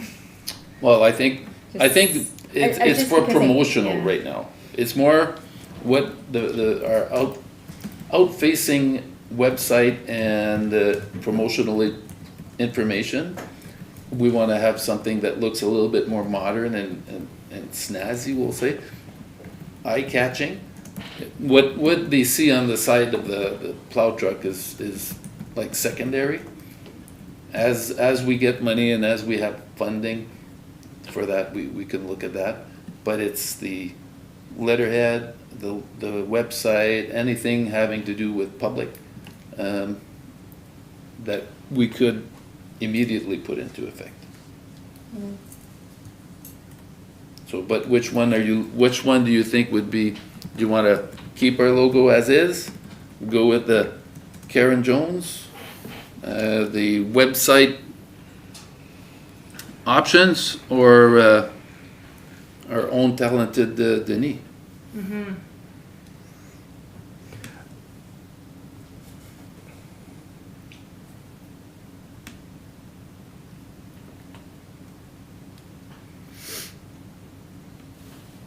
I'm gonna let everyone else decide and see, because I'm not sure what I want, to be honest. Okay, This is a big decision. Councillor Loftus. Okay, well, you already know that I really didn't want to change the logo, because I think the $5,000 should be spent elsewhere. I think our logo is quite fine. So, I mean, I don't care. I like our logo. It's blue and white, and it says Municipality of St. Charles, and that's all we need. We don't have to keep up with every municipality spending money, so No. I'm really not in favor of it, because Okay, you want maintain the logo as is? I like the logo the way it is. Okay. Councillor Putzi. I think a unique point was brought earlier on about that we're looking at getting, putting out some surveys on SurveyMonkey, so I think this is a very simple step forward in that avenue. I know we talked in the past about bringing, I think it was through the library board, about possibly, having a contest of sorts. But maybe that could be something that's done, that, we have a bit of a contest, maybe, contestants can be revealed, or something can be done prior to Canada Day. And on a Canada Day, the votes could be, votes for this can be revealed or something. And then from there, we can then have a subsequent survey of, hey, are these something that we want to adopt as a, So, like the top 3 or top 5, we could say, okay, now, is this what we want for municipal identity? Do we want to look at this, or do we want to go with these other options? It's not something that we need to jump on right away. It's not something that's going to happen overnight. Obviously, municipal identity is something that needs to identify with everybody within the community. So, yeah. yeah, and with that context, I think that's why looking at, I'm gonna hold my tongue for now. Yeah. So you want to go with a public forum where they Yes. offer contests? They need to be obviously from the community, of course, but yeah. Keeping in mind that lots of the constituents know AI. Yeah, And yeah. so it might It'd be the- what they're submitting. Might be the Yeah. AI version Oh, yeah, of yeah, yeah, somebody. yeah. Okay. Councillor Lachance? Yeah, the only question I have is like if it were to be our logo, we're adopting it as our logo, does it have to be like a copyright thing? Because I don't know how that works with AI and all that stuff, but can you copyright a logo that's from AI and use it as your own, or there are user fees or licensing fees or something? We can ask you. We can ask. I don't know, like I'm not good at all that stuff there, so No. just a general question, I guess. Yeah, definitely, it's a valid question, and whatever, if we go this, we would have to obviously address the copyright. There's, obviously, when you use ChatGPT or this particular one that I used, there was no, we can't use the material, but there's always fine print, so good point, we'll look it up. And just one point, bring it up, while we were talking about the cost, we are delaying also the front sign that's sitting in the front lawn is very faded. It was done 10 years ago. We're waiting to redo it. So yeah, there are some costs that would be normal, so we're stalling on replacing them, because that's a front facing one. Yeah. But, yeah, so just want to put Yeah. that forward. Okay. So now that you've heard everybody, what is your concept on that?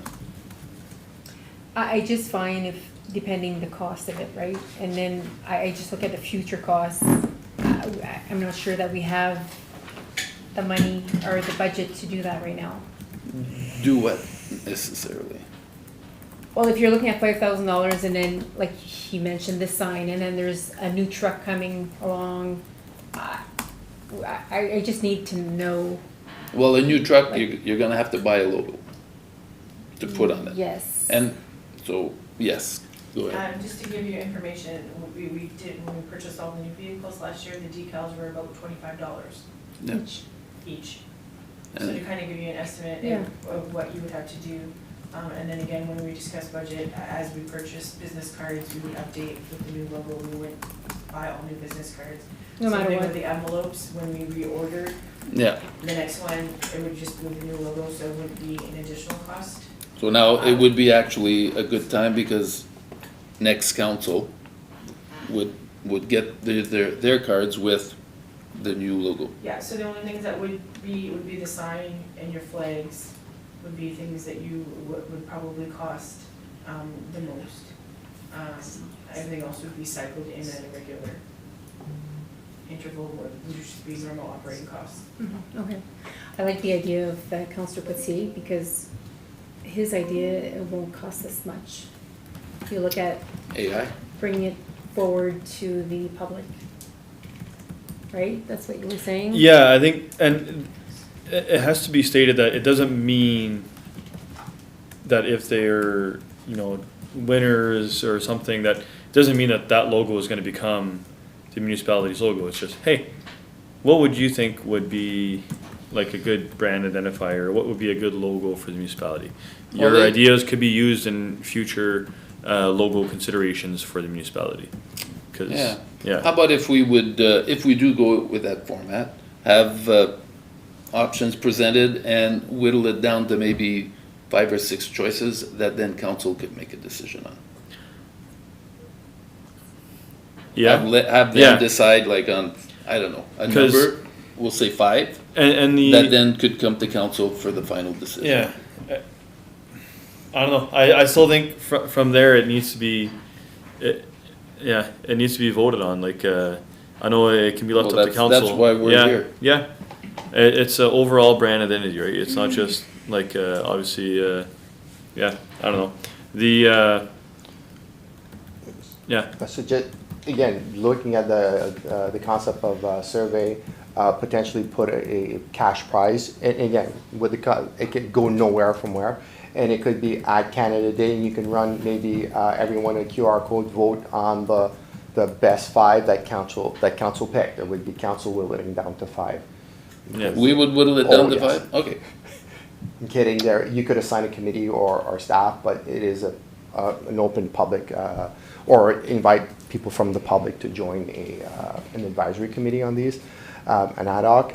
But you can do whatever you want. And if at the end of the day we have a logo that looks like this and no one's really agreeing to change, well, then it is what it is. Somebody had fun. Somebody may have won a prize if council allocates a small fee. And it may make fun at Canada Day where, hey, I put a vote in for my logo and I won $50 or whatever council would decide would be a generous prize. Yeah. Okay, And it would create community spirit too. Every yeah, coming that's in. for sure. That's the end goal, right? Is Yeah. to inspire with, yeah. All right, so we've got 2. Are we okay with that? But anyhow, As long as we're not spending $5,000. okay, we're not. But at the end, we will, like it's been stated, the sign at the front's gonna be changed, but that's general operating. Yeah. Okay. Okay, we are going with a, It'll be the number 2 survey on Survey Monkey. The first one will be the library. okay. I also agree. Sorry, Councillor Lachance. It's not a rebrand, right? We're just trying to choose a logo, so it's not about deciding on the cost of rebrand. It's just flat out Yeah. logos. Okay, yeah, that's exactly it. All right, thank you very much. Next, we've got notice of motion.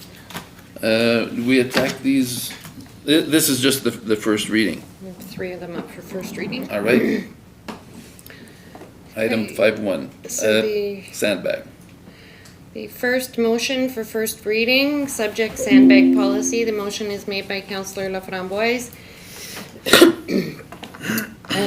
of which the notice of motion to read as follows: the council directs staff to bring forward a finalized sandbag policy for council's consideration and adoption, incorporating previous council direction from June 5 and June 19, 2024, and that the policy be revised to reflect a maximum allocation of 50 sandbags per property every year based on property risk eligibility criteria, and that staff include provisions for reimbursement where applicable and report back on the financial and operational impacts of the revised allocation cycle. All right, thank you. Item 5.2, next, first reading for Sawmill Bay Park expenditures. So this is the motion by Councillor LaFramboise, subject Sawmill Bay Park expenditures, of which the notice of motion to read as follows: that staff be directed to prepare a comprehensive report on Sawmill Bay Park, including clarification of all expenditures, project planning, and ongoing financial obligations from the start of the project to present, and that the report provide a detailed breakdown of all funding sources, including the reported $20,000 donation and any other external contributions, and that the report be presented to council at the May 20, 2026 regular meeting of council to ensure transparency for council and the public and to support informed decision-making. All right. Thank you very much. And the next is also first reading, speed control signs. So again, we have a motion by Councillor Laframboise, subject speed control signs, and of which the notice of motion to read as follows: that staff be directed to prepare a report on the Highway 535 speed monitoring equipment, including its status, all data collected since 2023, bracket vehicle speeds, traffic volumes, and time of day patterns, close bracket, and noting it was purchased from taxpayer funds to address speeding concerns and support transparency, and that the report include how often the data has been provided and shared with the Ontario Provincial Police, as well as information from the summer 2025 relocation of the units, and that the report be presented to council at the May 20, 2026 regular council meeting. All right. And the next one, this one, we look for a seconder, correct? Meeting requires seconder, yes. Okay. So the motion was passed by Councillor Laframboise. Should it be, do you read it then? No, I need a seconder Okay. first. Who, this is for provincial inquiry part-time position. Who would be seconder on this? Councillor Poitier? So moved by Councillor Laframboise and seconded by Councillor Poitier. Just a second, my computer. That council directs the CAO to provide a report outlining all attempts made by municipal staff following the January 21, 2026 regular meeting to contact appropriate provincial ministry staff regarding the request for the addition of a 17.5 hours part-time position to support local service operations, including dates, methods of communication, and the individuals or office contacted, and that the report include any responses received to date, and that the report further outlined recommended next steps and potential escalation options, including contact with additional provincial representatives if necessary to ensure timely communication and resolution of this matter, and that the report be provided to council within 2 weeks. All right. Having placed the motion, you have the first option to discuss the motion. Did we get anything, any information to bring forward for this motion? Well, the motion is being, and then Brought after forward, we, yes, yeah. yeah. No, nothing, okay. All good, They're working on it. yeah, okay. So, anything to add? No? No, it's just, yeah, it's been an ongoing issue since January, so, All right. yeah. Councillor Nothing for Loftus? myself at this time. Okay. Councillor Poitier? No questions or nothing to add. All right. Councillor Deschamps? Yeah, no, everything seems pretty clear to me in the request here, so All right. no questions. All right. So all those in favor? Okay, carried. Next item, I would look for a mover and a seconder to go into close. Councillor Loftus, Councillor Deschamps? Moved by Councillor Loftus and seconded by Councillor Deschamps. Be it resolved that Council for the Corporation of the Municipality of St. Charles hereby opens a closed session at 7:59 p.m. to discuss personal matters about an identifiable individual, including municipal or local board employees, as authorized under Section 239, Bracket 2, Bracket B of the Municipal Act 2001 as amended. Topic, update on negotiations. Next, a proposed or pending acquisition or disposition of land by the municipality or local board as authorized under Section 239, Bracket 2, Bracket C of the Municipal Act 2001 as amended. Topic, decision needed to move the daycare project forward. Next, labor relations or employee negotiations as authorized under section 239, bracket 2, bracket D of the Municipal Act 2001 as amended. Topic, update on negotiations. Next, litigation or potential litigation, including matters before administrative tribunals affecting the municipality or local board as authorized under section 239, bracket 2, bracket E of the Municipal Act 2001 as amended. Topic, update on litigation. Next, a position, plan, procedure, criteria, or instruction to be applied to any negotiations carried on or to be carried on by or on behalf of the municipality or local board as authorized under section 239, bracket 2, bracket K of the Municipal Act 2001 as amended. Topic, decision needed to move the daycare project forward. All those in favor? Carried. I'm leaving, so you can stay here. You're leaving also? Okay, good, because I was wondering, oh my God, we're gonna have to go run on the other side. It's nice at the end now, though. Yes.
and we are back on.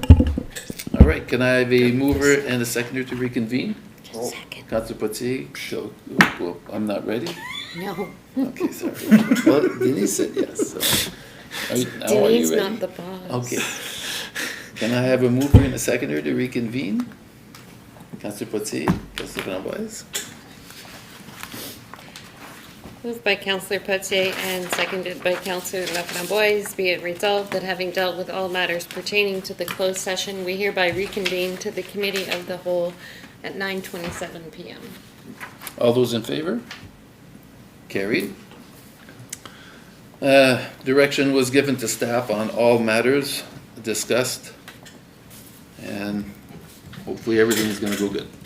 Next item, adjourn. Mover and a seconder to adjourn. Councillor Loftus, Councillor Lachance. Moved by Councillor Loftus and seconded by Councillor Lachance, be it resolved that the Committee of the Whole of May 6, 2026 be adjourned at 9:27 PM. All those in favor? Carried. Meeting is adjourned. Watch, see.